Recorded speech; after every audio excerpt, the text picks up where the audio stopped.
Namaste and greetings. I, Karnika Arun, researcher at IMPRI, Impact and Policy Research Institute, Prabhav Evam Niti Anusandhan Samsthan, Nai Delhi, extend my warmest welcome to you all to IMPRI #Web Policy Talk. Today, we are gathered for a special lecture on paradoxes and challenges in approaching gender equality in India today by Professor Mary E. John.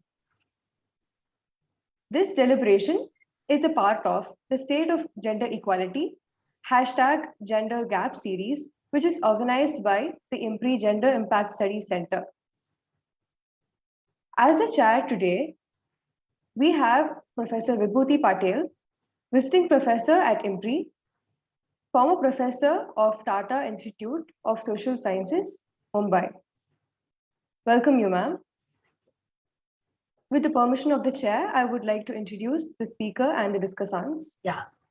Karnika, please introduce the speaker and discussants. Yeah. Our esteemed speaker for today is Professor Mary E. John, the former professor, Center for Women's Development Studies, New Delhi.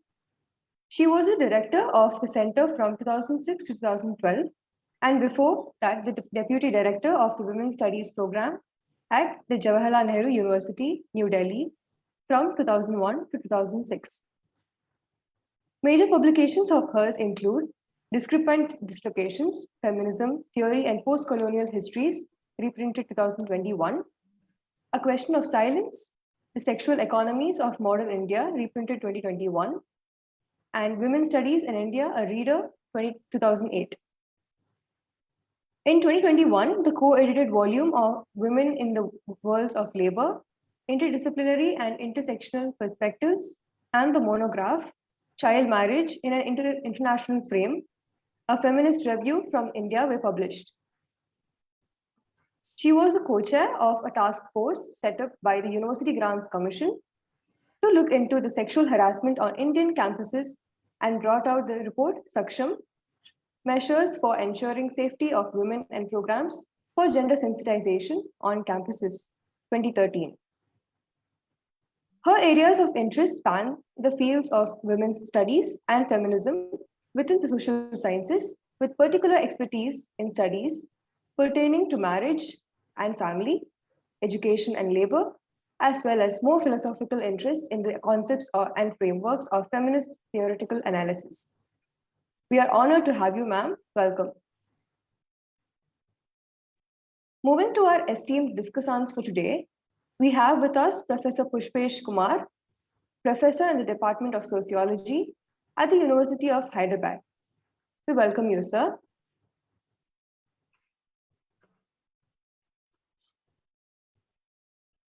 We're delighted to be joined by Professor Indira Ramarao, scholar in residence, Center for Women's Studies at Bangalore University, Bengaluru. She is also the former professor of sociology at the University of Mysore. We welcome you to the session, ma'am. Thank you. We are also joined by Dr. Leena Pujari, associate professor and head of Department of Sociology at KC College, Mumbai. Warm welcome, ma'am. Thank you, Kanika. Now I invite the chair, Professor Vibhuti Patel, to initiate the deliberation with her opening remarks, invite our esteemed speaker, and to proceed further. Yeah. We look Thank forward to a learning from our esteemed gathering. Thank you. Thank you, Karnika, Arun. And first of all, I would like to offer my heartfelt thanks to Dr. Arjun Kumar, Anshula and IMPRI team for giving platform for such an important discussion on paradoxes and challenges in approaching gender equality in India today. And I greet Professor Mary John, today's esteemed speaker, and the discussions Professor Indira Ramarao, Professor Pushpesh Kumar, and Dr. Leena Pujari. Socio-cultural political landscape for gender equality in India today is determined by a complex mixture of new and the old. Numerous modern institutions of governance, judiciary, politics rest on the base of the traditional gender norms biased against women, as well as sexual and gender minorities. Modernization, industrialization, globalization, urbanization have led to some irreversible changes for women, some positive, but most of them are problematic. On the one hand, opportunities for better education for mass of girls and women have expanded, but that doesn't translate into jobs or careers. Over last quarter of a century, decision-making power of women in local self-government has increased, and all political parties are enthusiastically putting up candidates for the reserved seats for women in rural and urban Panchayati Raj institutions. But the same politicians vehemently oppose women's reservation in the state legislative assembly, state legislative council, and the parliament. Women are entering the male-dominated sectors, aspiring promotions, challenging opportunities. They are grabbing, but they have been the target of strong backlash with increased violence within and outside the home and acute wage differential, discrimination, sexual harassment at workplace. Fundamental rights of the Constitution of India guarantee equality, liberty, dignity, but religion-based family laws pursue double standards in most intimate relations, such as marriage, divorce, custody, and guardianship rights, right to residence and property. Reforms in legislation do not match the ground reality that is devoid of intersectional justice and level playing field for all genders. Gender binaries are challenged by LGBTQIA plus community in an organized fashion. But in a gender-responsive budgetary discourses, neither their voices are to be found nor the provisions made, like in terms of funds, functions, functionaries, to reduce gender gap in crucial areas of education, health, employment, decision-making, combating gender-based violence. Current pandemic has also brought out such heartbreaking realities of migration, reverse migration, adverse sex ratio, which is now escalated as per the UNFPA data, environmental degradation, and the recent pandemic has also posed major challenges in terms of gender equality. To understand the dynamics of paradoxes and challenges in approaching gender equality in India today IMPRI has organized this special lecture, and Professor Mary John is going to give this lecture, and I request Professor Mary John to start her presentation. Over to Professor Mary John. Thank you so much, Professor Vibhuti Patel, for that very warm and very extensive. In such a short time, you've actually covered more than I might be able to cover in the next 20 minutes or so that is available to me. I'd like to thank the organizers, IMPRI, for having me here, and of course the panelists for agreeing to be part of the discussion. May I have the first slide? Okay. So when I was asked by the organizers to speak to, and I think this is part of a series of discussions, and you've already had, I think, one on mental health, which is such a critical topic. I thought I would go in for something a little broader, more to set the tone for what I hope could then become more specific kinds of questions. So hence this rather, generic kind of title that I've offered in order for us to think ahead, because I think we have certain, sometimes rather stereotypical notions of, the big problems that beset gender. We are one of the most gender unequal societies in the world. But if we have just a straight, a stereotypical view of everything is very bad for women, without some of the attention that I think we need to pay to some of the paradoxes, some of the areas where the story isn't so bad necessarily, some of the areas where we think we know, but perhaps aren't as well informed as we think we are. This is the kind of set of thoughts that I want to share with you today. Next. So as I just said, my effort here is to open up issues for further discussion around gender, this term that we all agree on or believe must be the right way to go, more equality, less inequality, and which I believe are either not very well understood or even misunderstood, and which is why I use the phrase of paradoxes as well as challenges. The notion of gender, of course, is very complex. I will be beginning with the very basic, problematic, no doubt, notion of binary gender, that is those who identify as men or boys, women or girls, and are so counted to this very day in our statistical systems in this binary form. And I will be discussing today, I can't hope to cover many important areas. I thought I would try and bring together into our discussion higher education, violence, and work, and try and see how they connect or disconnect in our own understanding. Next. So can you see, is it clear? Because I have some text at the top of my screen, so I hope it's clear to all of you. Yeah. I will begin with higher education. And interestingly enough, most of us who are fortunate enough to be in higher education have not actually been looking at higher education very much, except maybe very recently in the wake of the kind of tensions and attacks that our institutions have been facing, especially the public university has been under a lot of scrutiny and so on in recent years. But it has not actually been at the heart of our concerns. And this is something I noticed more than a decade ago, that somehow the fact that we actually see lots of young women in our colleges and universities has something, it has happened, and it is something we have actually not reflected on. So let me begin here and set the sort of tone by beginning with the picture at independence, the time when our first data sets in higher education were put together. At that time, there were about 1 lakh students in all our public, at that time, it was pretty much only public universities, of which 10%, that is about 10,000, were women students. Now this number expands, the overall numbers, we are actually, at this point in time, we have about 38 million. So you can imagine the amazing expansion that has happened over the decades since that time, over the last 70 years.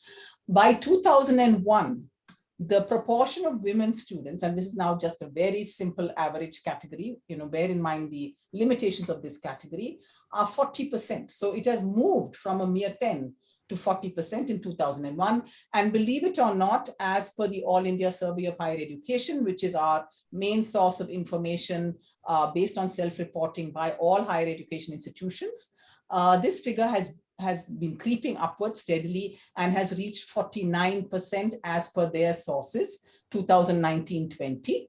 And because we have an adverse sex ratio, the parity has actually been crossed. So in other words, the proportion of women in higher education is actually more than the proportion of men. And I wonder whether anybody here is in fact even aware of this. We've been nudging closer and closer to it, and we've actually crossed it. This is, of course, as I said, an average, and it therefore encompasses huge, huge diversities. You'll have engineering colleges, which were not so long ago, only 5 or 10%, some of them now up to 30%. And you have undergraduate colleges, some of which are 60% or more. B.Ed colleges, 80 to 90% women. So huge variation, please don't mistake me here. But if we count them all together, we actually have a proportionate number of more women than men. And this, of course, is in huge, as Vibhuti pointed out, huge contrast to the picture elsewhere. The question I want to ask you is, why has this presence, this enormous presence of women in our higher education institutions not been more visible to us? Right, visibility is one of those basic ideas we use in our thinking, where we contrast visibility and invisibility to say what is visible and what is invisible does not translate into what is present and absent. So here we have enormous presence, but not visible to us. And why not? Okay, so I want to begin on this seemingly very positive note. This, of course, needs absolutely in what we would call an intersectional analysis. How does this actually work out in terms of the various vectors that actually make us who we are: caste, community, urban and rural location. Some of these we can make visible with the help of data, national data sets. Some we cannot. Disability barely being counted, but completely underrepresented, and some, like sexuality, not being counted at all. Next slide. Okay, so I'm going to use, this is 10 years old data that I had disaggregated from the National Sample Survey to give you an idea of how the differences of caste make their intersection with gender. So if we look at the caste gender interface, you see these figures, they're sort of self-explanatory.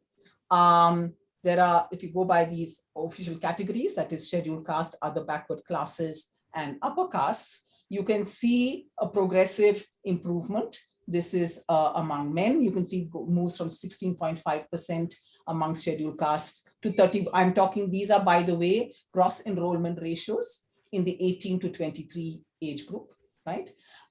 It jumps to 31.7 amongst upper castes. So a much, much better proportion of upper caste men are to be found in our higher educations than scheduled castes or OBCs. And in the case of women, please look at the comparative figures. You can see there is a gap, what we call the gender gap for scheduled caste and OBCs. And notice, however, in the case of upper castes, the gap is practically non-existent. This is 2010-11. The figures have actually moved upwards. I don't have unit data for you. They have gone up since then. But notice this amongst upper castes, therefore, there is this parity, you might say, in a situation of upper caste privilege compared to situations of disadvantage based on caste. Next slide. Now, based on religion, that we have data that gives us the capacity to look at Hindu, of course, is a very large category. About 85% of our population includes the many different castes that I referred to earlier: Muslim, Christian, and Sikh. I've just given you these figures. Here you can see a differential between in Hindu, 27 and 4.5, 24.7, a much, much lower figure when it comes to Muslims, who have been largely now more and more excluded, find themselves in a position of exclusion from accessing higher education. Here too, there is a differential.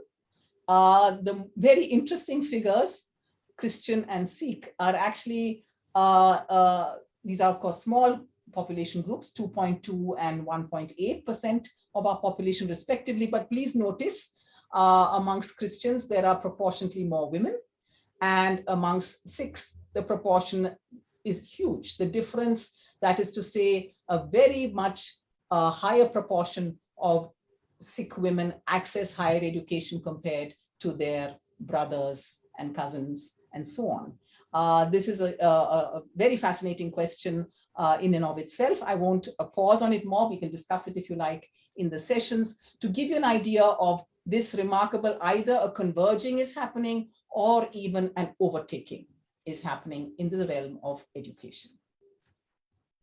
Next slide. Okay, so now I quickly move to the most recent figures. These are the IMPRI figures of 2019-20, when the average of the gross enrollment ratio has actually jumped to 27%. And if I give you these breakups, these are a little different from the previous figures. These tell you that for every 100 students, what is the proportion today, or strictly speaking 2019-20, what is the proportion of these 100? How does it break down in terms of caste? And 13.2, 4.5, scheduled tribe, OBCs 30, Muslims almost 4, other minorities 1.9, and notice that upper castes are 46.4 based on these. So we are seeing a certain degree of democratization for sure, thanks largely to reservations. But notice that upper castes, we don't know exactly what the figures are, but let us say they're around 12 to 15%, no, actually more like 10 to 12% of the population are still highly overrepresented in our higher education institutions, even as other groups are slowly catching up, with the exception of scheduled tribes, and Muslims are about 12 to 13%. So notice how much they're underrepresented. Intersectionally, however, when we bring the gender question in, there's 49% women across all these groups. So that is, I find, remarkable. Amongst the most underrepresented groups, women are equally present. So this is the picture. This is the partial picture. I cannot give you pictures on a number on disability, even though we've begun to bring in persons with disability through a reservation policy in our public institutions. Sexuality remains invisible but present in many other ways in our on our campuses. I can't give you those figures, but this gives you a sense of considerable diversity and heterogeneity on our campuses. And my sense is that this is unique. No other public institution has this kind of diversity based on both caste, class, gender, community, and so on. Our parliament may well have considerable diversity when it comes to caste, but certainly, absolutely not when it comes to gender. Okay, so there's a mystery here in some senses, in the sense that A, as I said, we haven't paid much attention to it, but B, it has, the expansion that I spoke of has actually been much more in the sphere of private-led higher education. It's our private, some of them commercially led for-profit higher institutions have led the way. There's been some expansion in our public universities, but nothing to match this. And even as this has been the case, even as we've seen greater expansion in the private sector, which means rising fees and all of that, nonetheless, this degree of democratization seems to have happened. And this is a puzzle, I would call it a puzzle that we should actually pay attention to. Next slide. Okay. I'm now jumping. I've given you this very, very brief, just with a few quick numbers, picture of higher education. And I'm now moving on to the sphere of sexual harassment and violence, an area that we do talk about a great deal, and especially post the Delhi gang rape, as it came to be called in 2012, there was a way in which violence almost stood in for the problems of women. I found that, when I gave talks in those years, in the years following 2012, whatever my topic was, the questions from the floor were invariably about violence. This was on everybody's mind. Something about that gang rape triggered, even though this was a very old question for the women's movement, and we had been agitating, Vibhuti can speak to this, violence was at the heart of the women's movement's new face in the late 70s. It did not gain that kind of traction that happened about 10 years ago. I was part of a task force that looked into issues. So there was also the moment after the, not only saw amendments to the law, it also saw a kind of accountability on the part of several institutions. And one of them was the UGC. And the UGC set up a task force to look into the conditions of freedom and vulnerability to sexual harassment on their campuses. And I was part of this team, which went about visiting some campuses, doing questionnaires with various universities, and we brought out this report called Saksham.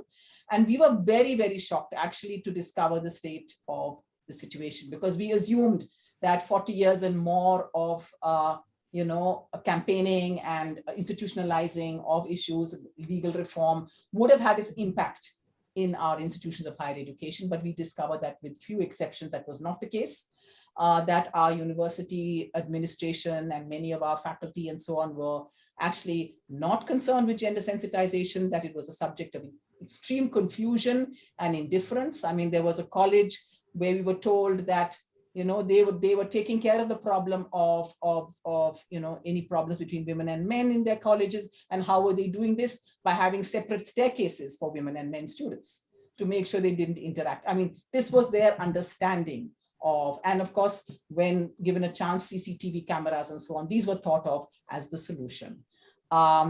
What we found in talking to women, especially, and men, was that there was a very deep intersectionality in terms of vulnerability. It was compounded very much by one's location, women from rural locations, from lower caste, so-called lower caste minorities, bisexuality, disability. In fact, I would say disability turned out to be one of the structurally most vulnerable, making a person who cannot see, a person who's confined to a wheelchair, is actually in a position of constant vulnerability in terms of their access to higher education in ways that actually had not made its impact on us prior to conducting these investigations. So very much so, Women from the Northeast would tell us how they were subjected to propositioning. Women wearing a hijab would be taunted. I mean, the modes and ways in which, you know, everyday life was made very difficult for women was a source of, we were surprised. We imagined that things had gotten much better and that the sheer presence of women would have made the atmosphere that much friendlier. But that was actually not quite the case. Next slide.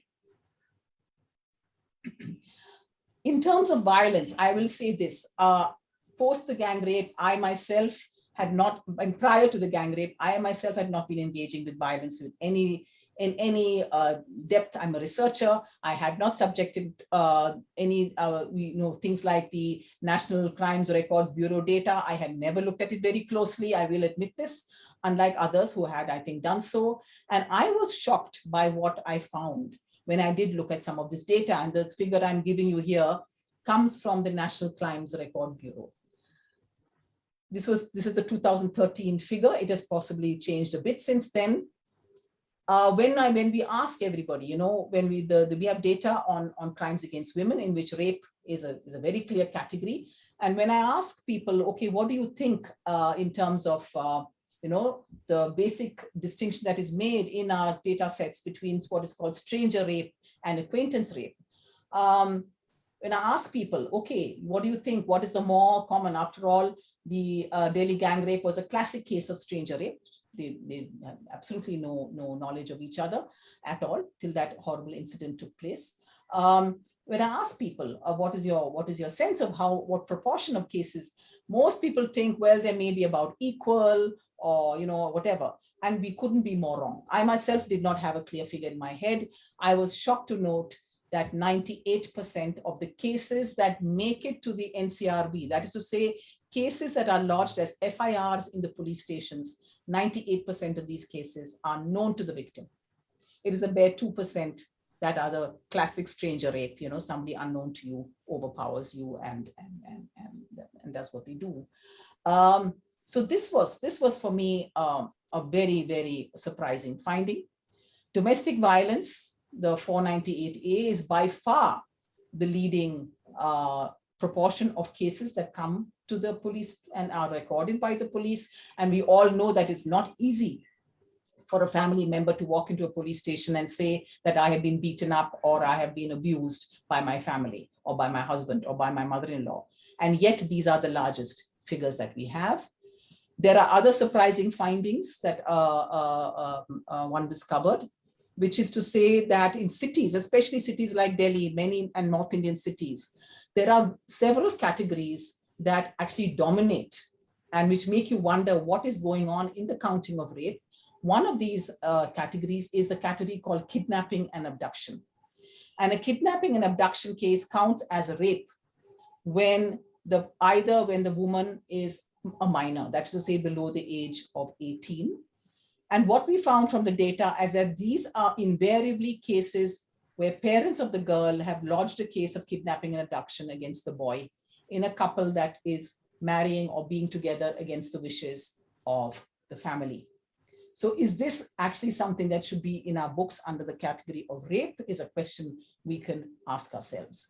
And the larger question that I want us to think together with is, what is it about our socialization that makes us think that the biggest danger is from strangers and in public places, and we should never be outdoors, you know, after dark? This is what we tell ourselves, this is what we tell our children, and so on, as though that was where the biggest danger lies. And we never say that we should be as or more concerned about people whom we trust and people who have power over us. Because if we look at the data, then in fact, that is the story. And in cities like Mumbai, where we have, you know, organizations like Majlis, actually came out with very disturbing data where the proportion of cases of incest, that is to say rape by fathers in broken families, was as much as, or close to being as much as the number of stranger rapes in that city. What does that tell us? And what are the challenges here, if you like, in actually coming to terms with this kind of information? And the question along with that, which I have asked many times, is what is it about? It's good that we have now applied our minds to this, that we are much better informed, that we are trying to rethink what we thought we knew on violence. But is there a way in which, when we think about women and what ails women in our country, is there a way in which violence has come to saturate public discourses and discussions about women and gender? And I think that violence must have its place, but not at the exclusion of what I will be wanting to talk about next. Can I have the next slide? Okay, so I am jumping once again to my third theme, which is on work employment. And this is the area, I think very recently now it has gained traction. I'm very happy to see that there are articles in our newspapers and so on, but till recently, this was not something we discussed at all. And the data I'm giving you here is from the National Sample Survey Organization. It's older data. The data has only gotten worse. Let me assure you that since that time, the data sets after this have not been made public as much as they should be. And this is the public data that we now have. And this is data that actually covers a period, 17 or more years. These were the years of high growth. These were the years when our nation went through a revolution in terms of its economic structure, its landscape, where we saw an expansion as never before in terms of lifestyles for some and inequalities for others.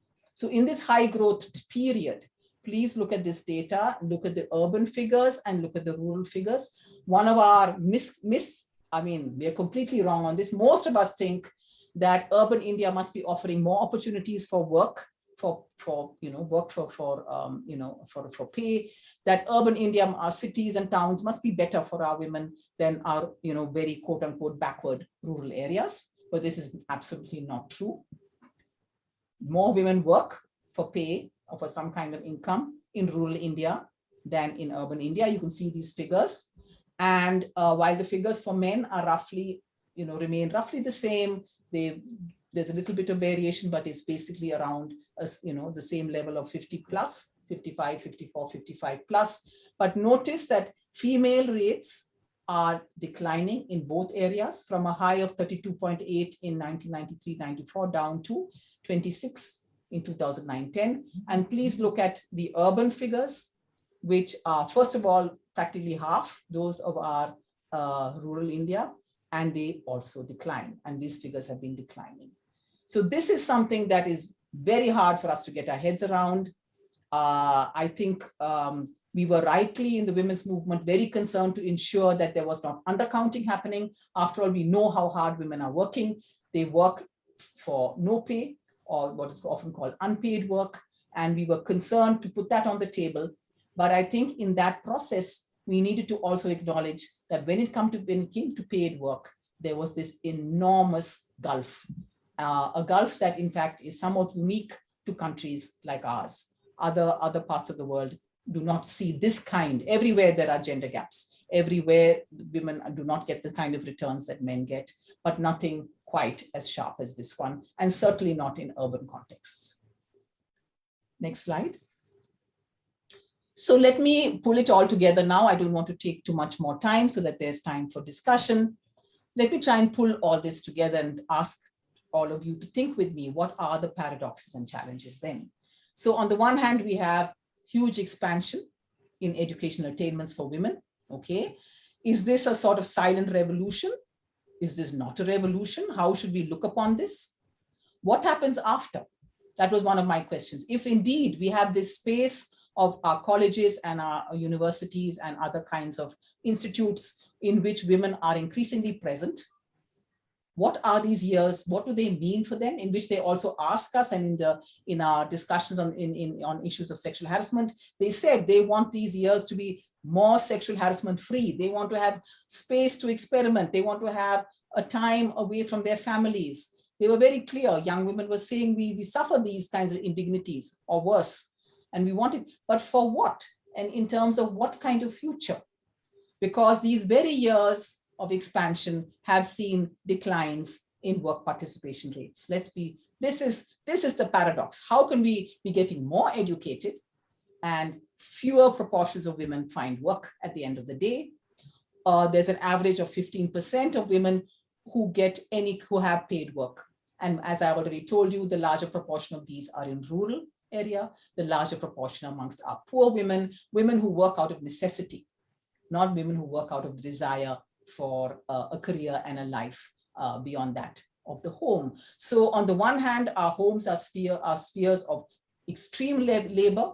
Everyone across all classes and castes are exercised in the reproduction of the home. Unpaid work is subsidizing our economies. Let's be very clear that if tomorrow all the women who labored in our homes for nothing were to go on strike, our societies would collapse. They would completely collapse. They are to some extent co-subsidized by very poorly paid domestic work. Domestic work is amongst the most exploited occupation in the country. So to some extent, there is a displacement of unpaid work onto very poorly paid domestic workers. So together, let's be very clear, this is indeed the backbone of the domestic sphere that is reproducing everyday life, but it goes hand in hand with very, very small and declining proportion of women who have a life apart from this. Early marriage, there's been a lot of discussion on, we want to eliminate child marriage, we want to raise the age of marriage from 18 to 21. We can talk about that as well if you like. The proportion of women who are marrying below the age of 18 has been declining quite steadily. Compulsory marriage, as you might surmise from what we are putting together here, has not declined.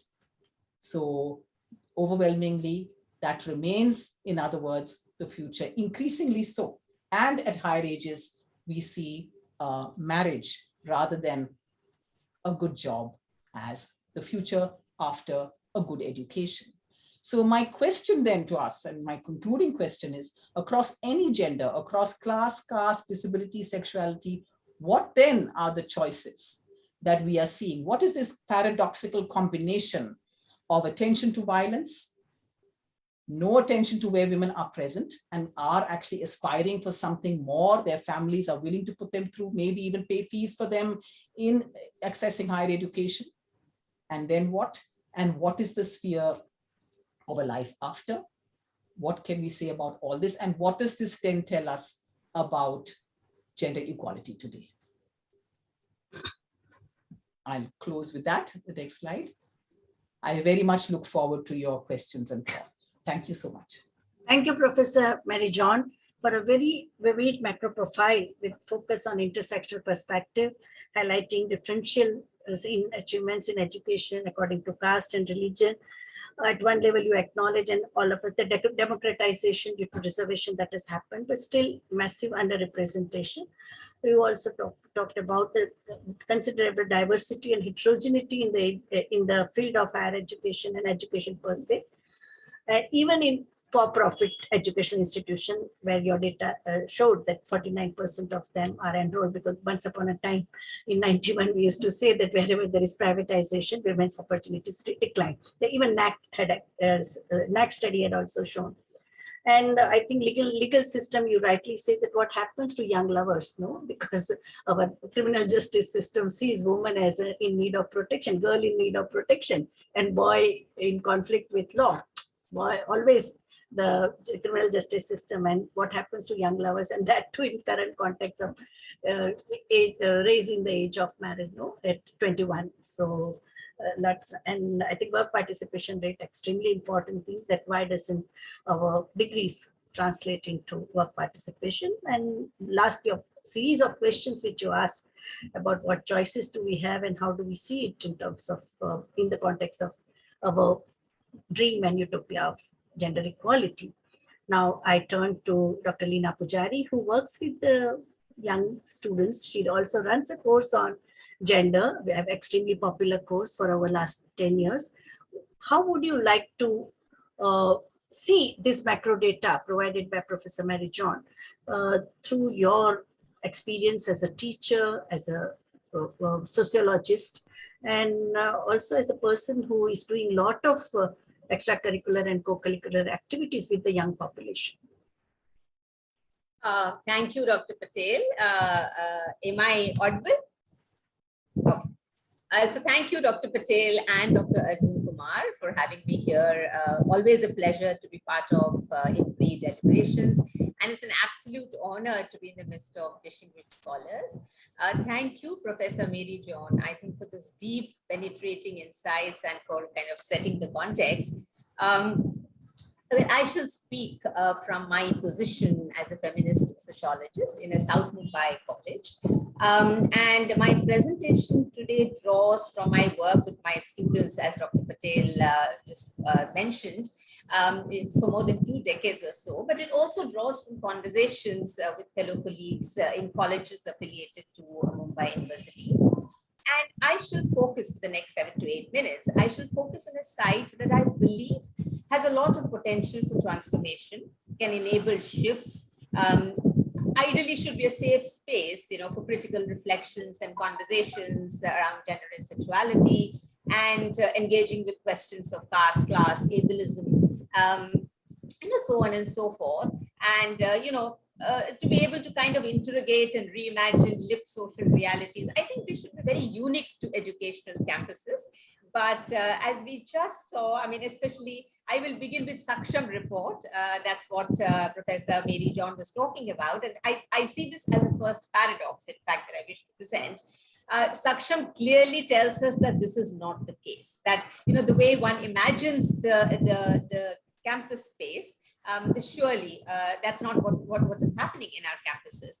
So this, I think, is a first paradox that, when Mary spoke about how gender was the weakest link in higher education institutions. Just imagine for a moment, we were busy doing everything. We were trying to be very efficient, improving quality standards, focusing on teaching, research, job, how do we connect with the job market? Everything was happening. But one thing that we completely lost sight of was of course, the whole idea or the discourse on gender equality. And on the campus, students encounter conflicting ideologies, mixed messages that are both enabling and disabling, empowering and disempowering, and requires a complex set of negotiations. So I'm going to specifically look at the campus and talk about, Professor Mary John's presentation actually gave you a wonderful context and the framework, and she looked at it, she provided the broader context. She actually looked at very, very overt and very glaring forms of inequalities and harassment and violence that we see on in higher education. I'm going to perhaps focus on the not so visible, very, very covert instances of sexism that we see in our campus. And probably this is something that is unique to the space that I find myself in, an urban context, in a metropolis, and so on and so forth. And I see another interesting paradox that I see here is, from being largely absent and silenced on campus, and being thought of as not worthy enough to be deliberated upon, gender equality is now interestingly everywhere. Now, gender equality has become a buzzword, a popular discourse, and is now embraced by all constituencies, from management and administration to departments and organizations. Now, there is a certain danger here in this kind of proliferation, because we really do not know how this is being interpreted and disseminated, and whether feminist insights, struggles, and discourses underpin this kind of proliferation, large-scale proliferation that we see here. So this discourse on gender equality is largely an exercise in tokenism. Now, stripped of its radical agenda, it has now become a perfunctory affair. That is what it was supposed to be, right? Rather than question and subvert the unequal power relations and masculinist kind of discourses that proliferate university campuses, the discourse on gender equality today simply reproduces entrenched hierarchies. Of course, there are good things also that are happening, and probably I'll come to that later. I wish to locate all of this in the neoliberal kind of framework that we find ourselves in. So this neoliberal and meritocratic logic that drives higher education today focuses on the individual and not so much on the oppressive social structures. So, so there is no conscious process of reflection, no questioning of privileges, or talk of intersecting vulnerabilities that Mary was talking about. Obviously our students do not constitute a homogeneous entity. In fact, no constituency on campus is homogeneous that way. We come from different social locations, and it's very, very important to understand how these locations intersect to produce different kinds of experiences, especially for our students. And certainly that is not something which is happening. That is something that is getting lost in this kind of buzz that's happening around the entire discourse on gender equality. So the neoliberal framework and his obsession with standardization and uniformity and very reductive processes actually leads to a depoliticized campus, and we are really seeing that, devoid of debate and critical thinking, aimed at not creating very conscious citizens, but people who can very seamlessly fit into the capitalist market and who would not like to challenge any kind of existing status quo. So, there's a kind of benevolent sexism that pervades our campuses. And so, you have no overt, let's assume for a moment, no overt instances of sexual harassment, but all covert and implicit forms of sexism continue unabated. And these are manifested, commonly as loaded comments, demeaning jokes centered around women and those in gender marginal locations, stereotypical observations, unwelcome comments. I mean, cultural festivals are rife with sexual innuendos. And if you protest, you are told you lack a sense of humor, so on and so forth. The subtext of everyday conversations, even among colleagues, can be quite misogynist. So the bigger challenge, therefore, is countering these benevolent forms of sexism, because these are not things which are very obvious. These are not things which will immediately attract your attention, and these can easily be pushed under the carpet and shown to be, no, everything is all right, nothing to worry about, actually.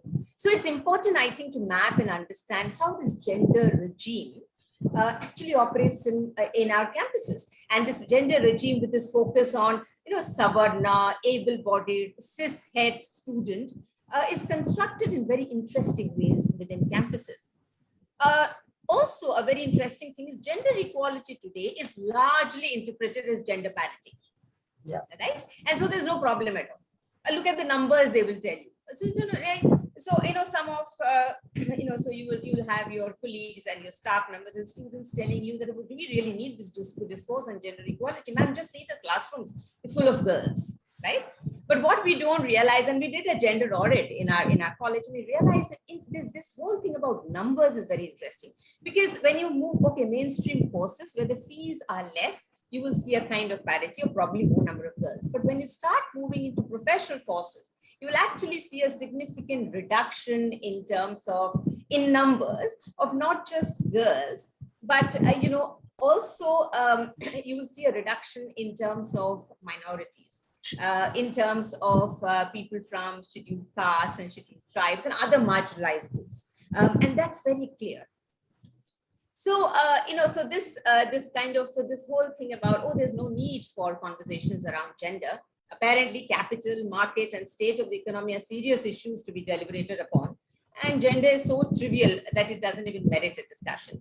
How does one counter these? I mean, truncated, piecemeal, and fragmentary approaches will not help. I think a sustained dialogue, a challenge has to be mounted at different levels in multiple forums. And this is again where the real challenge lies. There are 3 constituencies within campuses that are particularly resistant to the idea of change, refuse to engage in a process of self-reflection, and they are, in fact, I would say our students are far better. And these 3 constituencies are faculty, administration, and management.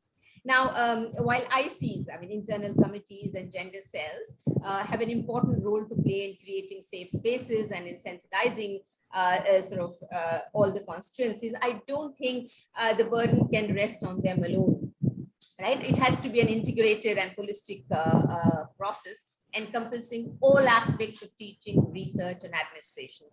And in fact, the ICs and the gender cells, that's a different story altogether, have been rendered quite powerless in many institutions, face humongous challenges in their everyday functioning. And considering, when I said there has to be a sustained dialogue at different levels in multiple forums, I think we also need to focus on curriculum and pedagogy, considering the androcentric nature of knowledge production.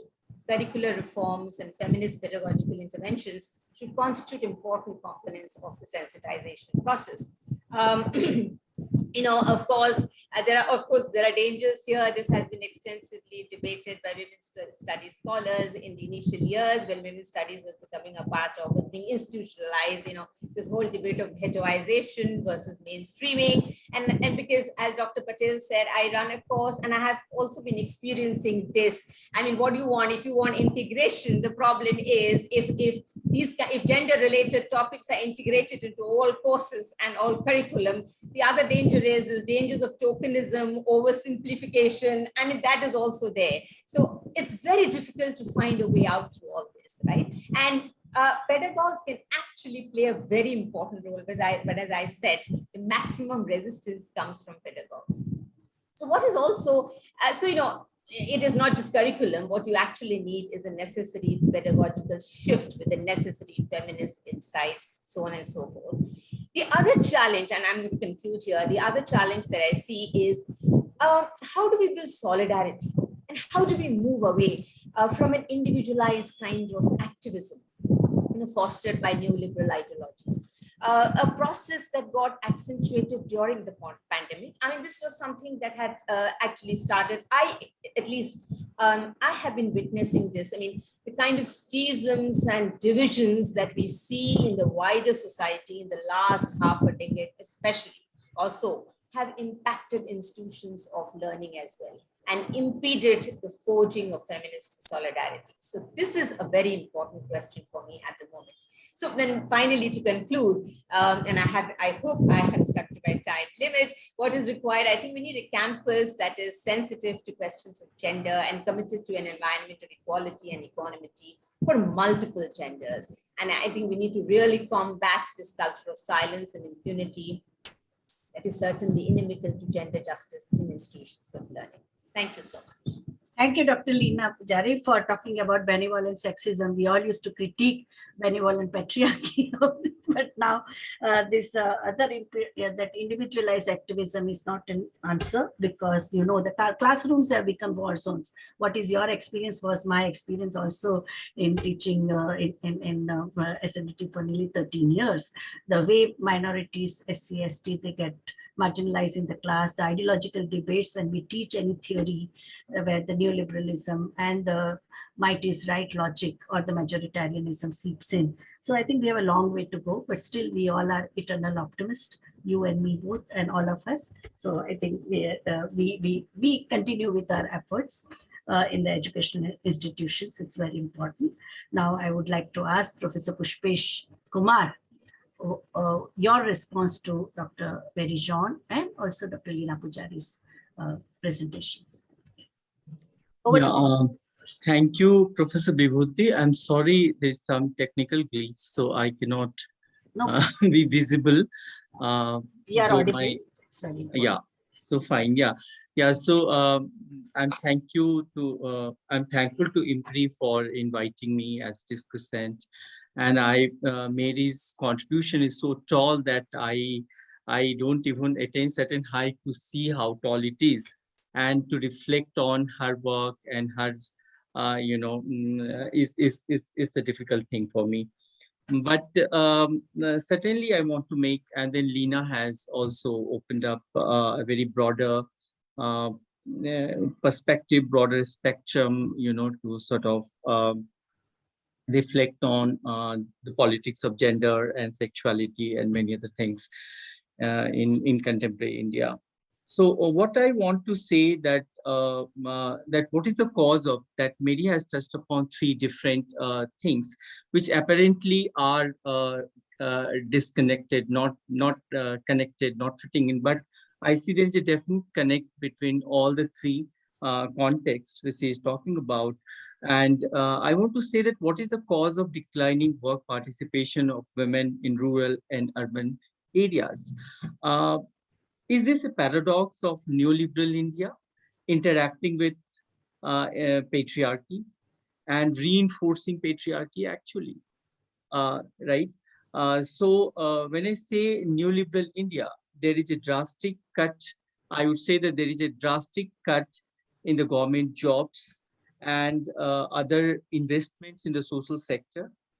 I just think of Mary's writing on increased age of marriage from 18 to 21, which was a recent attempt by the government of India. And she has written very critically.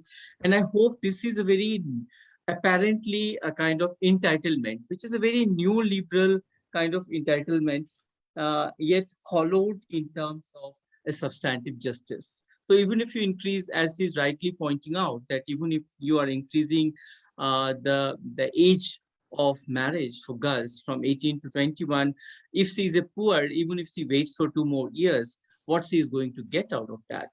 So there is a lack of substantive justice, and there are apparent things in terms of offering a number of rights to women, number of rights to LGBT community, number of rights to transgender individuals, without promising a substantive justice within a neoliberal framework, neoliberal governance. So, for example, when there is this question of sexual harassment within the campuses, I want to ask, what is this move from, renaming it, from GSCAS to ICC, Internal Complaint Committee, and what is the politics of that? The shift in nomenclature and this renaming of sexual, removing completely the word sexual harassment itself. What does it indicate? What does it imply? Is this a civilizing mission and telling others that we Indian are not dirty and such things does not happen in our society, or what? Despite the National Crime Record Bureau's reports showing a definite increase in private and public form of violence, and that is also underreported. So what all of these suggest, So there is a non-commitment towards translating, she talked about Saksham report into rules and laws. And we all are aware of this underutilization of Nirbhaya Fund. Nirbhaya Fund is underutilized. The public spaces are not being made safer for women. Yeah, there is a lot of reluctance in the campuses, and I'm witnessing it in University of Hyderabad to offer gender neutral spaces to LGBT community, though there is some visibility of these persons and individuals who are seeking admission in university campuses. We have got the Institute of Eminence kind of a thing, and nobody thinks of LGBTQI community. And there's a case of one person, she's a trans person, and she kept writing from the first semester when she joined in gender study course, and then she came to the last semester. Then a room was offered to her. Then she said, now it doesn't make sense to me, and she declined to join. So, and we have written to the vice chancellor, the registrar, everyone to make all the departments some space within that gender neutral space. Gender neutral, washrooms should be instituted within them, and the gender neutral hostel has to be introduced in the university.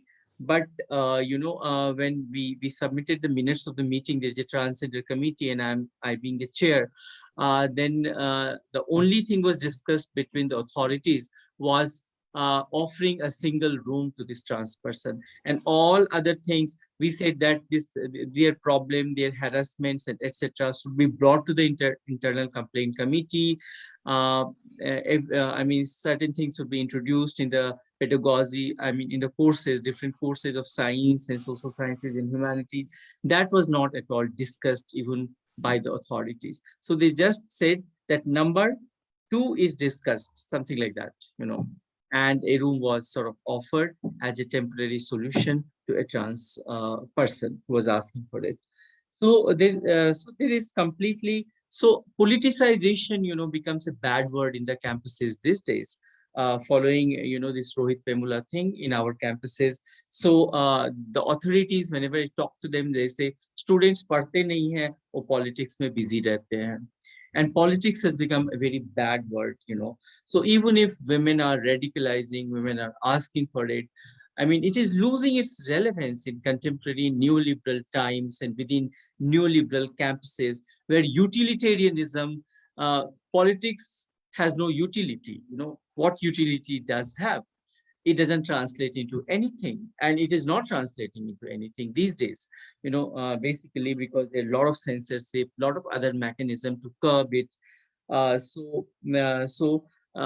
internal complaint committees, for example, in the university campuses, I have seen it many places, are filled with those who are more conformist than supposedly radical within the campus.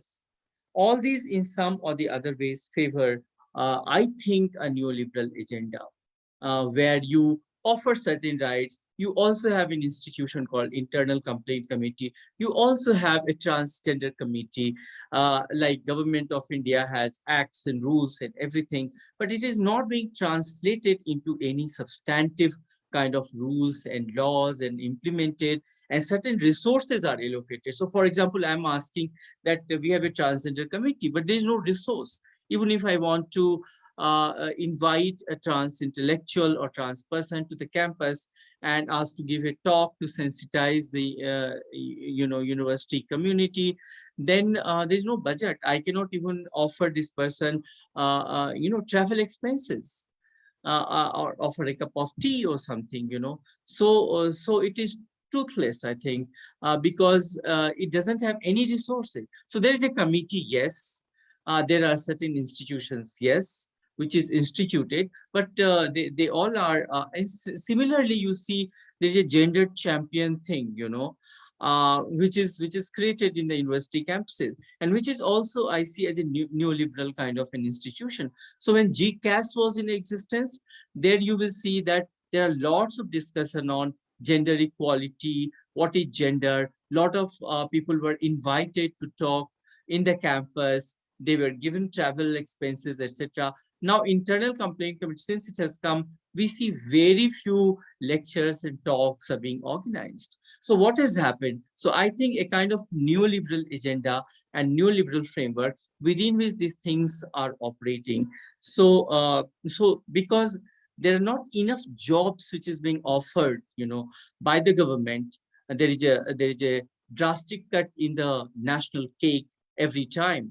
And then even if women are educated, even if women are, but one thing I want to say, that what is the percentage of women going to technical education, for example, not among the upper caste, but irrespective of the castes, and how many women are into liberal arts and humanities and other kinds of discipline, which may not fetch much job to them. So there may be discrepancy, if not within the upper caste, but if you include all other castes. So what I would say, that whatever strength these institutions had, whatever labor Mary and others have put into, the preparing the Saksham report. She has also visited, the team has visited to our campus also, and so much of sweat and blood has gone into making this report, but it is not being translated into any rules and laws and strictly implemented within the campuses. So I see this whole civilizational mission and resourcelessness and coexistence of different institutions are coming together, interacting, and package these institutional aims and objectives, and nomenclatures are repackaged in a way to suit the very neoliberal kind of an agenda. And within that, we have to contextualize what is happening to gender, what is happening to sexualities, what is happening to the work participation of women, which is declining. And there's no debate happening within the domain of government or anything. There is no serious engagement with the issue at all, despite so feminists are there anyway, they are talking about it. Let them talk about it. So and then other kinds of discourses are becoming so overwhelming that gender discourse do not even take the back seat. So this is what is happening in contemporary India. And I think this is where I will stop. Thank you. Vibhuti ma'am, unmute. Thank you, Professor Pushpesh Kumar, for bringing out this very important aspect of marginalization and exclusion of LGBTQIA community and gender sexual minorities, and need for how the gender neutral spaces are also the whole facade of gender neutral spaces, and tokenism of gender champions is working. But I am not so demoralized the way you are. Yes, the macro forces are against us, sectarian forces are against us, but there are people who are sticking out their neck, and one of them is Professor Indira. Her today's article, I think, brings out very succinctly about the current nature of gender politics and what we as a feminist do in the context of hijab controversy in Karnataka. Over to Professor R. Indira. Thank you. Can you hear me, people? Yeah. Thank you, Vibhuti, Professor Mary John, Professor Leena, and Professor Pushpesh, and all my friends at IMPRI. Thank you very much for this opportunity. Well, I will just react, or I should say, just share some of my thoughts on what Professor Mary John and my friends here and Vibhuti have said.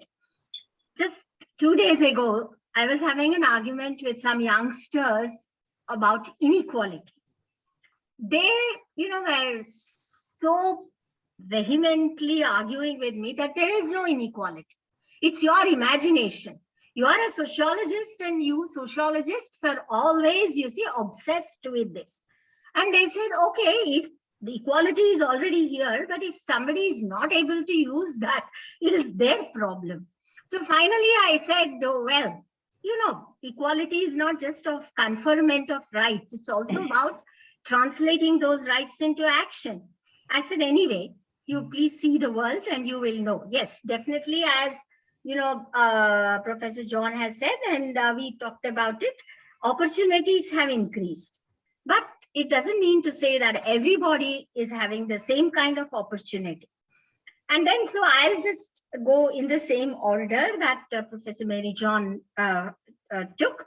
Talking about education, yes, all of us, being in the institution, know that number of women students has increased. In fact, I was at a convocation of an institution the other day, and the chairperson was referring to another Ayurvedic medical college, which this institution runs. And he was saying that, 90% of our students are women. And to me, it looks as if the time has come for giving reservation for men. But then he went on to say all the toppers were women in the recently held convocation in that institution, because it's an autonomous institution. But then 30% of our students, very successful as students, have not taken up any job. They, in spite of us calling and telling them that they should, work, they said, no, we are, happy with our lives at home. And so when Professor Mary John used the word compulsory marriage, as against early marriage, immediately my thoughts went there. And talking about early marriage also, quickly, I will say that all of us are very well aware of the fact that during the pandemic, early marriages increased. And one quick example is Mysore district itself, where last year, that is till the pandemic broke, it was about 100 plus in 1 year, 2019-20. But in 1 year, 2021, the number increased to 200. So maybe these are just reported cases. And so I think one of the challenges, because ultimately these are the people who would come into higher education. So I think one of the biggest challenges that are there before us, both state and civil society, is how do we handle these cases? Because my friends in the Department of Women and Child Development tell me, when we go and try to stop these marriages, COVID or no COVID, or, we are now trying to get these girls back to school, we are attacked. So this, I suppose, is an issue that we need to give, importance to in looking at education from a different perspective. And of course, the question of where are all these women going afterwards? Everybody is talking about number increasing. So many people come and tell me, you must be very happy, to see these classrooms today when it's only girls are there, not a single boy or only a few boys, who feel very uncomfortable because they are, outnumbered. But numbers, I'm not saying are not important. But then I think the question that most often many people are failing to ask is what's happening to these women? Wherever I go, I ask, are you following them up? No, once they leave, that's it. So I think this issue of why we don't find these women, translating this qualifications that they obtain and all the distinctions, which everybody is talking about. I recently was at a convocation, the complete lineup was of women. But I don't think it stops at that. So it's now time to look at where these women are going and why they are not translating this into action. And also quickly talking about the private educational institutions. Yes, I was at a meeting the other day where one of the members was saying that the next decade is one of privatization of education. Of course, they are doing well. And as Vibhuti observed in her remarks, I think it's time now to revisit that argument that families are not ready to invest on women's education. But you see them there. But again, as Dr. Mary John said, questions of intersectionality, caste, class, religion, location. Who are these women who are coming to private educational institutions? That's a question which we generally are not asking. And now, the data have clearly shown, yes, there is definitely a change. And as, was observed, I don't think we have to start, it cannot be pessimistic all the time. Yeah, there have been changes, no doubt about that. But then who are these women? And it's definitely necessary. And now quickly going to the other two issues of violence. We've been talking about internal complaints committee. I'll just say one thing. I have been noticing, in recent times, there was a time when the members of the internal complaints committee in universities and colleges, many institutions do not want to have these committees, even with all these laws that have come up. But now the trend is, as I have noticed, there are exceptions, is you don't want people who are going to talk, who are aware of the issue, who are going to ask questions. They keep on changing, In fact, in the university, in my own university, there was a chairperson of the internal complaints committee, a very formidable person, and she gave a press conference, in which she said, not even one case out of the 22 that were recommended for punishment have been addressed. What is that, the action is, okay, don't debar from 5 exams. And I don't think teachers are bothered, I'm sorry. 5 examinations, don't really matter, but not one action. And today the trend is, we don't want activists. I once walked out of a meeting in another university.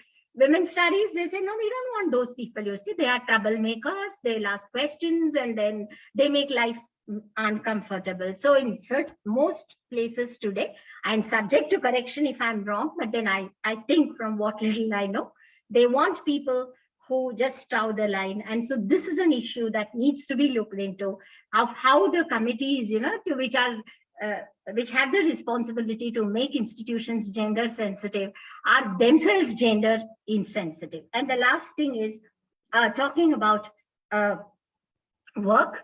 And well, I have nothing to say. And this question that Dr. Mary John raised about how, there is this negative correlation between increase of women students or graduates on the one hand, and decrease in the female workforce participation. I think the recent data also show, more or less are in tune with what was the situation 10 years ago. I think that it's still about in COVID times, I read an article which said that it has come down to 16%, not very different. So why, this is happening is a question I suppose we have to keep raising, and this is something that now research has to examine. So what I finally would like to say is, we can't live in a euphoria that everything is fine. As I said, people say if there is inequality, if there are problems, if people are not there, then it is their problem. No, I suppose when people can't use opportunities for equality, question why they can't use it. And here I would like to quote Professor Mary John, who in a video lecture on intersectionality, she said intersectionality is about invisible women, if I'm right. So I think it is these invisible women, instead of going and making sweeping generalizations, which many people do, these invisible women in campuses, invisible women in workforce, invisible women in discourses on violence that we have to be talking about. And so thank you very much for this opportunity. And it's Also, always a invisible women in decision-making bodies. Yeah. That is also extremely important. Exactly. There used to be a phase when we used to mentor women to take up higher important positions in decision-making. Now, currently, whether it is a governance or COVID management or education or politics, women are not there except for in Panchayati Raj institutions. So that is a major challenge. There are two questions to Dr. Mary John. One is from Rajpreet Kaur. Can you tell me more about the reasons for Sikh women more in education, and men are more into business and farming? So they are more prone to drugs. What is the scenario when it comes to education abroad? Mostly Sikh men go abroad for education. Do the privileges of caste, urban areas, maybe even economic privilege, seemingly present a paradox in case of abuse and domestic violence? The privileges that should enable the emancipation of women seemingly pull them back into the cycle of abuse and violence. Is it because they do not have privilege of strong, knit community based on solidarity, their lack of fight for the privileges they already have, or comfort in privileges? How to explain this? Please unmute. Thank you for the very different questions. Let me take one at a time. Yeah.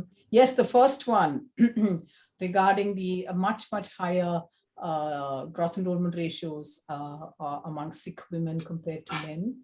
And it becomes, let me add the paradoxical effort of that, as you know, is that these adverse child sex ratio and the adverse sex ratio is the highest among Sikhs. So much more sex determination testing, much more elimination of female fetuses amongst the Sikhs, much fewer girls are being born, and yet amongst those who are born, they do much better in terms of education. So that is actually the double structure here. And I think you've answered it actually quite well. And it has to do with, by the way, there are these discrepancies in other groups too, but it often gets covered over, that women are, and I think it should be, there should be like, we have to sort of nuance it in more than one way. But yes, it would appear that in the Sikh community, the proportion of men who want to enter professional levels of education as distinct from forms of self-employment, rural work, and mind you, the proportion of the Jat Sikh farmer, which is a kind of a stereotype, the proportion of Jat Sikh farmers is actually coming down. Many, in fact, these young men, and that's part of the question of drugs that you've raised, there is a huge crisis in states like Punjab in terms of young people and young men's future. They wish to have they've seen prosperity of a certain kind thanks to the Green Revolution, and they wish to move away from agriculture as a consequence. And where do they go? So there is therefore a crisis of masculinity that is lurking in these figures, I would say so. And another crisis for women who wish to, who are clearly, this clearly points to the fact that they aspire for something in terms of this, being able to access higher education without their brothers being necessarily in the picture, but for what? And where, and in what kinds of higher education? That was a very important question raised by other speakers.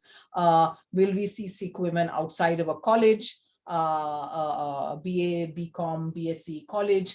Will we see her in an engineering institution, in a law institution, in medical training? Where are we likely to find her? And what then of her future beyond that?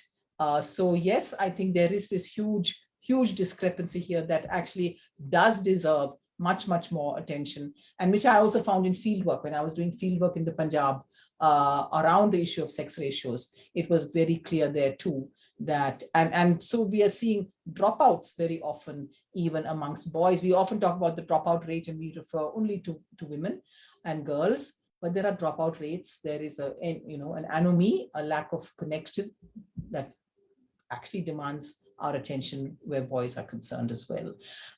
Your suggestion that that because there's so much out migration, that's an empirical question that would be looked at. I don't know whether the proportions of people migrating to Australia, Canada, and so on, the US, the UK, whether that would be statistically so significant that to say the girls are being educated at home and the boys are being sent abroad for their education, would it be as statistically significant to account for this discrepancy? I don't have an answer for you. I would encourage you to look at this though. I think that this really does call for a very careful, a genuine gender analysis of what is happening among Sikhs today.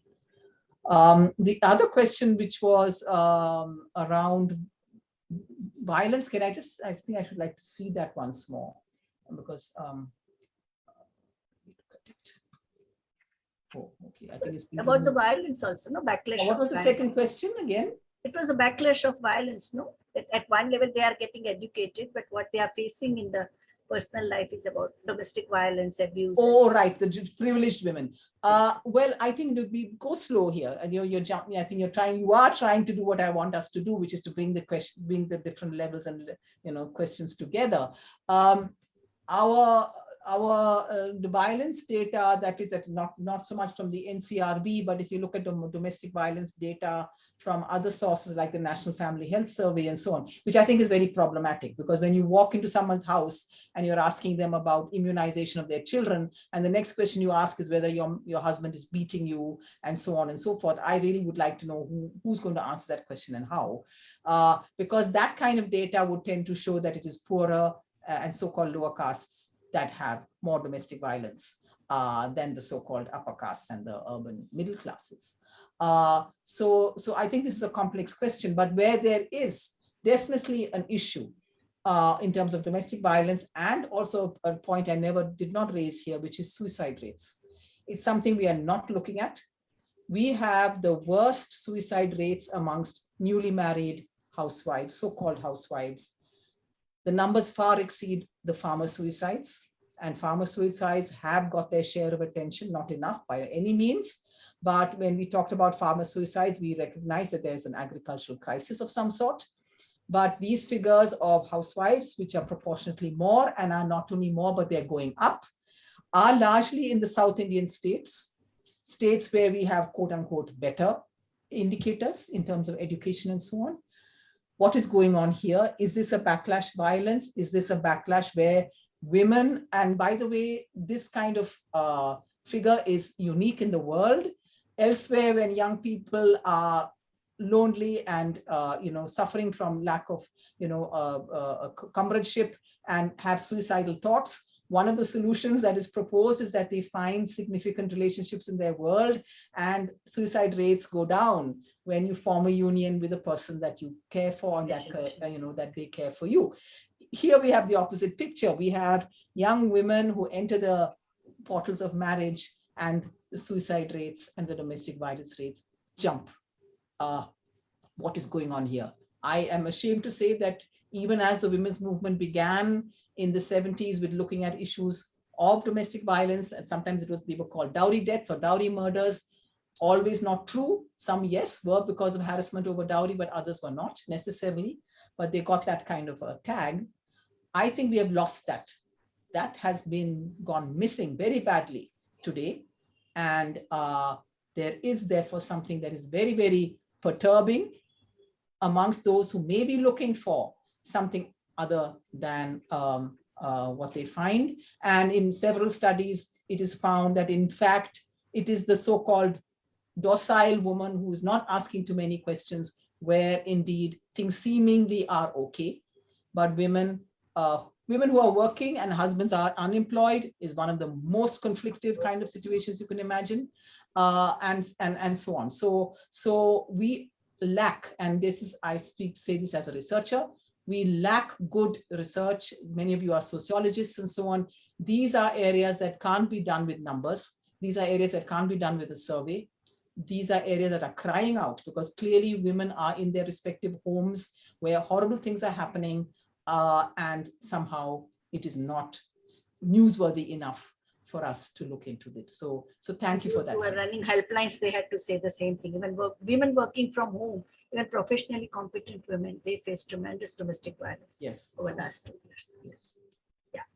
So now there are no more questions. So I just round for you about way ahead. What can we do in this difficult times?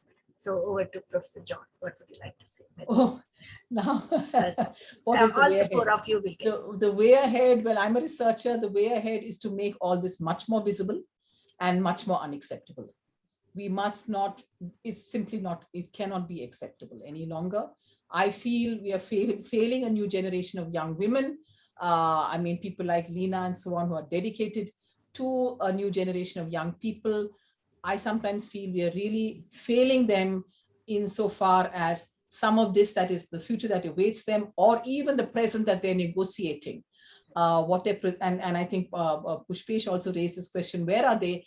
The large proportion of both men and women, 85% of these great figures of expansion in higher education are doing a BA, a BCom, or a BSc. That is 85%. Now, nothing wrong with a nice, all-round education, but what is this? Is this, a friend of mine once called this an adult creche, a place, a park, these people, otherwise God knows what they would be up to. And the poor Leenas are managing these adult creches in the most amazing ways. And Professor Indira and Pushpesh, but what, what would it take to make some of this more unacceptable? What would it take to call out? And I'm very grateful that Pushpesh mentioned the issue of raising the age at marriage, which has, by the way, 90% of people think this is a marvelous idea. I've had to argue with very, very good public figures, famous public figures. I won't name names here, media celebrities, all of whom think this is a marvelous idea. And this is definitely a step forward towards gender equality. Let the men and the women, by the way, if in fact tomorrow men and women of 21 were marrying, that would be a very interesting moment indeed, because we all do want to see that inequality reproduced in the marriage age. That's not going to happen. Even when you raise the age to 21, you're going to simply see more women enter zones of illegality. That's going to be the story. The percentage of child marriages have gone up after the declaration of age at 21. Yeah, well, maybe they will be hurrying now political to marry economy reasons, but yeah. Yes. The same thing happened with the Sharda Act in 1929, when they wanted to raise it to 14. There was a big rush to quickly get married. So who knows? There will be, massive amounts of marriages happening now to try and get out of that particular possibly impending. So we are seeing promises being made by the state today that are false. Let me call them simply false. And we are seeing gestures for fixing and naming which are costless. There is no way around genuine expansion. There is no way around what all of you have been talking about, an engagement, even in higher education, with real issues. When Pushpesh said, you have, now transgender is the third gender, and the government is looking very progressive and radical, but there's nothing behind it. There are no teeth to those. So what would it mean to actually demand that, in fact, it should be possible to bring someone to speak on the issue and actually, change our public perceptions on these things? So what can we do in the field of research? What can we do as teachers? What can we do as activists? How can we make things in our public domain not okay? And that is, I think, our job. We have to disturb that as best we can in where we do. And I think the speakers who came after me showed what it is they could do if they had a little more support than they currently have. And I think replicate the efforts like Saksham, because currently whatever you may say, Pushpesh, but that is the only go-to reference material you have. Wherever, whether new universities, more than 200 new universities have come up after national education policy. They have nothing there. That's the only thing which we can download. It is in public domain. It doesn't ask for 120 euros and $80 for the document. So I think, and plus it's a collective wisdom has gone into of the feminists who have dedicated their life for 30, 40 years, Uma Chakravarti, Mary John, and so all the members who had done so much of work. It's a commitment, right perspective, and also the appendix I find the most fascinating in Saksham report are appendix, because you have given how to organize the workshops and what should be the course curriculum. And I always suggest that to any new university which asks for orientation, I said first thoroughly read Saksham report, and especially till the appendix. Don't give up. That is very carefully you read appendix, and you will get the this thing, no, perspective and how to go about it, no, what kind of structures and courses that you need to put in place for gender sensitization. So now, Leena, please go ahead. Yeah. I think way forward, I will say way forward is Saksham. I mean, as you rightly said, it's one of the, my starting point is always Saksham. Yeah. And in fact, the course that I run, the inspiration was Saksham, because one of the recommendations was to have this kind of short-term courses. And, you know, so the reason we started this course was because we realized that this kind of tokenism, you know, one off program, 2-3 programs is mandatory. So I have to write a report. So I have to do it. You know, students, a top-down approach, students not taking ownership. So we actually wanted to do away with that, right? And which is why this course has kind of actually destabilized those kind of very hegemonic discourses. Yes. It's interesting. I mean, so the way forward would be when students come to you and tell you, show you the book and say, look at the homophobic content, look at the transphobia here, look at the sexism here, see how it's written, you know, whether it's FC courses, whether it is sociology, whether it is psychology. I think that is when things start moving. When at that level, it starts happening, that's actually the way forward, when students begin to take ownership. And that is something that we really need to work towards. The other thing, I think, there are kind of looking at this axis of marginalization. So we have looked at caste and class and multiple genders. We have looked at ageism, ableism. I think one thing that we need to center more, or probably we haven't done enough, and correct me if I'm wrong, is this whole issue of mental health concerns, which is actually coming up in a big way among the younger lot. So how to create spaces, you know, spaces which are not disabling, spaces where they feel good. Now, how do we transform this and make the world a better place to live in is something that we all really need to engage with. Thank you. Thank you. Thank you, Leena. I think Saksham, one thing I would like to add, I recommend it even to the medical colleges, engineering colleges, and I said you can tweak your course, but main thing is perspective. Even the trade unions, the new young shop floor level trade unions, they are not members of the centralized union, but there, and also the women's groups and all. So I think it's because that is the document where everything is there in one document now. So I think it's a very good suggestion. As a now, Professor Pushpesh Kumar, would you like to contribute about the way forward? Yeah, the way forward, I'm really very confused in the current scenario. And I think classrooms are a space, pedagogical space, where definitely you can sensitize, you can provoke debates, etc.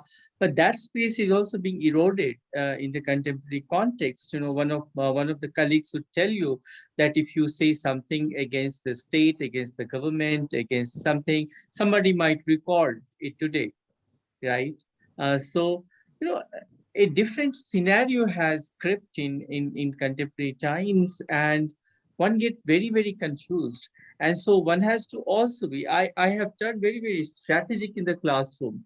So I should say something, but not hit directly. You know, how to devise this kind of a strategy of teaching, communicating within the class, and you know, still, you know, sensitize people, still debunk in the class. Debunking is a job of sociologists. Unpack and debunk in the class, but also be strategic. This is the way. And then I think it is the job of the student community, those who feel for it, those who feel for social transformation, those who are from certain social background and all, to intensify their struggle, to intensify their state. But there are a lot of other things coming up. There are a lot of censorship. There's a lot of, authoritarianism, which university institutes in different ways. Like if you participate in a student kind of stir or movement or something, then you will be not allowed this or that. So these kind of measures are coming, and I'm seeing that the student activism is declining within the campuses these days. And then you have all these new private universities, which are also neoliberal spaces, and also, orchestrate as meritocratic spaces, So there is no caste, there is no class. They all are looked at by the corporate as meritocratic spaces. So all these things are happening and making me a little confused to say something very, very concrete. But still, I'm also optimistic. I'm hopeful that through critical pedagogical practices and a strategic way of provoking the young people and all might help in certain ways, and it may have certain intended, unintended consequences. Yes, Professor Pushpesh, Kumar, there are some new optimistic spaces like the civil society organizations, community-based workers, then community-based organization, trade unions, self-help groups, urban local self-government bodies or neighborhood groups, even regional language media is opening up because there is a complete vacuum so far as the gender issues are concerned. And because of the periodic directives sent by UN and international bodies, there is some curiosity. So I think those spaces, if we reach out, I think that, and I think all of us have been doing also in some way or the other. So I think that so university spaces are becoming more centralized and authoritarian, but at the same time, all of us who were involved in the pandemic, responding to the pandemic, I think we also created new comrades and new solidarities. I think that is, experience of all of us. Professor Indira, what would you like to say? Because you write extensively in Kannada. And also, I think if you write one article in English, you write 3 in Kannada. So what is your experience of that? Well, all I want to say is that I think this has already been said, that whether it's gender or sociology or economics or whatever the discipline may be, all these critical issues must be brought into the public domain in a language which people understand. And I think that for all of us, there is this choice. We know that there is always this, the path of compromise is very easy, but the path of conflict is difficult. But then we have to choose that when we have to speak. I totally agree that academic spaces are becoming extremely restricted and people are watching, but then let them watch. If there is nobody who will come and ask questions, say something that, like if they don't dissent, well, then I think things are going to get worse. And I must also say that gender, we're talking about gender, it's not something that is to be taught only in the classroom, right from the school stage. And I'm also happy to share with you that in Karnataka, which is trying to go in a big way to introduce NEP, they are trying to bring gender right from the school level. And I was kind of part of that committee which was looking into gender issues, and it did have very sensitive people, both from the civil society and the teaching community. So right from the concepts, everything has been included. I only hope it becomes operational. And now is an opportunity. I think we tried doing that here, to bring gender into all disciplines, as you said, not just as one subject.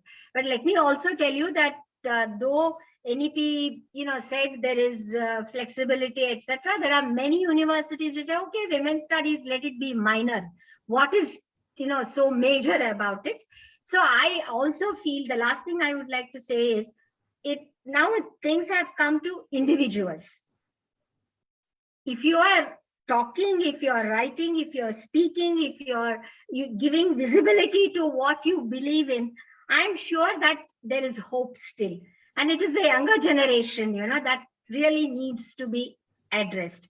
And that must be done with all seriousness. And there are institutions, as you have very rightly said, doing it, but it has to go. And I hope that in the next couple of years, with the gender coming into the curriculum and action, and certain courses which are skill based, which are like you call, they are known by different names, coming into education at all levels, I'm sure that change will come. But we have to do it with all seriousness. That's all. Thank you. With this optimistic note, we'd like to conclude. Would you like to say anything, Professor Mary John, or should I go ahead with my concluding remarks? Okay. So I think we had a very, very enriching discussion, and today's deliberations were really profound and meaningful, and brought to fore the dualism with regard to gender concerns. Constitutional guarantees of gender equality in terms of policy and politics need serious examination. All of us agreed. Suffrage for both Indian men and women was granted some 70 years ago, 75 years ago. But creating a culture of political involvement and widespread genuine concern, making the democracy, deepening of democracy, that is still a challenge. The political culture is rife with misogyny, casteism, colorism, communalism, and social inequalities. They are very difficult to uproot, but still we are striving. Along with voting rights, we have political involvement of women was also very, very important at the time of freedom struggle. And currently we see that kind of involvement only in the Panchayati Raj institutions. And I always, whenever I go there for gender budget session with the women elected representatives, whether they are of urban self-government bodies or the rural self-government body, it serves as a tonic. I come up with so much of optimism that whatever they are doing at a micro level is very, very, and that the collective, the spirit of collective endeavor is found. We had Equal Remuneration Act 1976, which guaranteed equal opportunity, equal treatment, and equal rewards for work. But still, as Professor Mary John told us, the deplorably work participation rate at the same time, 92% of women in informal sector, where the law of jungle prevails. Professor Pushpesh Kumar invited our attention of marginalization and exclusion of the sexual minorities. Even the Transgender Persons Rights Act 2019 is full of limitations and full of total insensitivity. It has shown when the developmental needs of the transgender community are concerned. And goddess worshipping Indians also have no qualms in pre-birth elimination of girls and female, and also the female infanticide. Dr. Mary John gave us startling data on child sex ratios. And this paradoxical situation of women in India is alarming.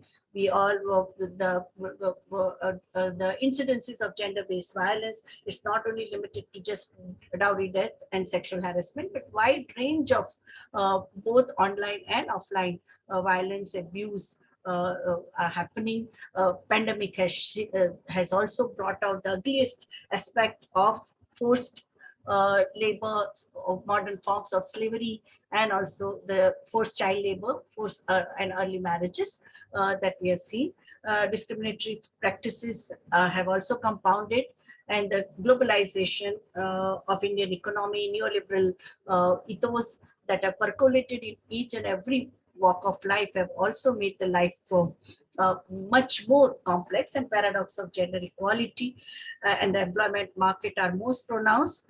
And Indian feminists have major challenge, and we have used opportunity to enact more social change in India through street fighting, through demand for a progressive labor progressive laws, and also women's studies as a movement has also raised some of the very, very uncomfortable questions to the onslaught that we are facing. So we have asked questions about gender norms and biases, discriminatory practices in the family law, religion-based family laws, and 30,000 customary laws which are governing marriage, divorce, custody, guardianship rights, property, inheritance, and right to stay in a matrimonial or parental home. So our feminist activism needs to continue in these difficult times of sectarian backlash that threatens gender equality. And I'm so proud, and I'm so humbled to have these four experts as a panelist, and Professor Mary John, who has set the tone, and three discussants who all have both courage of conviction and intellectual clarity to meet the challenges of these sectarian times. Thank you very much. Over to IMPRI team. Nika? As we have come to the end of this extremely enlightening session, I, Karnika, researcher at IMPRI, Impact and Policy Research Institute, New Delhi, would like to formally propose a vote of thanks on behalf of the IMPRI Gender Impact Studies Center. We are grateful to Professor Vibhuti Patel for chairing the session and to Professor Mary E. John for taking out the time for being with us and sharing such a thought-provoking talk on paradoxes and challenges in approaching gender equality in India today. We thank our discussants, Professor Pushpesh Kumar, Professor Indira Ramarao, and Dr. Leena Pujari. Thank you for adding your diverse perspectives and valuable insights to the deliberation. And of course, we thank all our participants here on Zoom or on Facebook Live for participating and raising pertinent questions. We are grateful if you're watching us later on YouTube or listening to us on our podcast. I hope that you continue to tune in our future to our Gender Gap series and IMPRI #Web Policy Talks. Thank you once again, and I wish you all a very good evening. Thank you. Thank you.